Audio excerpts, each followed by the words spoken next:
হে মানব সকল, আমার কথা মনোযোগ দিয়ে শুনবে, কারণ আগামী বছর আমি তোমাদের সাথে এখানে সমবেত হতে পারব কিনা জানি না।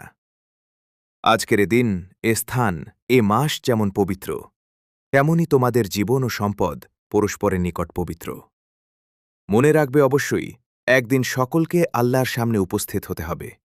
সেদিন সকল কলকে নিজ নিজ কাজের হিসাব দিতে হবে। হে বিশ্বাসীগণ, স্ত্রীদের সাথে সদয় ব্যবহার করবে। তাদের উপর তোমাদের যেমন অধিকার আছে, তেমনি তোমাদের উপরও তাদের অধিকার রয়েছে। সর্বদা অন্যের আমানত রক্ষা করবে এবং পাপ কাজ থেকে বিরত থাকবে ও সুদ খাবে না। আল্লাহর সাথে কাউকে শরিক করবে না, আর অন্যায়ভাবে একে অন্যকে হত্যা করবে না। মনে রেখো, দেশ, বর্ণগোত্র, সম্প্রদায় নির্বিশেষে সকল মুসলমান সমান। আজ থেকে বংশগত শ্রেষ্ঠত্ব বিলুপ্ত হল। শ্রেষ্ঠত্বের একমাত্র মাপকাঠি হল আল্লাহ ভীতি ও সৎকর্ম। সে ব্যক্তি সবচাইতে সেরা যে নিজের সৎকর্ম দ্বারা শ্রেষ্ঠত্ব অর্জন করে। ধর্ম নিয়ে বাড়াবাড়ি করো না। পূর্বের অনেক জাতি এ কারণেই ধ্বংস হয়েছে। মিজ যোগ্যতা বলে কৃদ্দাস যদি নেতা হয়, তার অবাধ্য হবে না, বরং তার আনুগত্য করবে।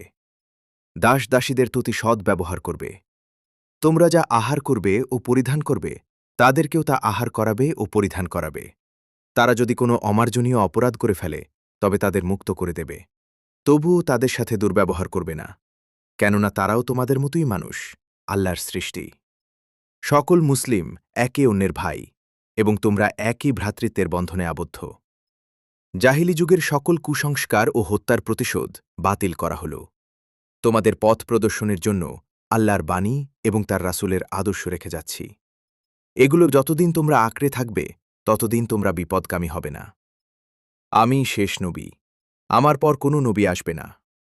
তোমরা যারা উপস্থিত আছো, তারা অনুপস্থিতদের কাছে আমার বাণী পৌঁছে দেবে।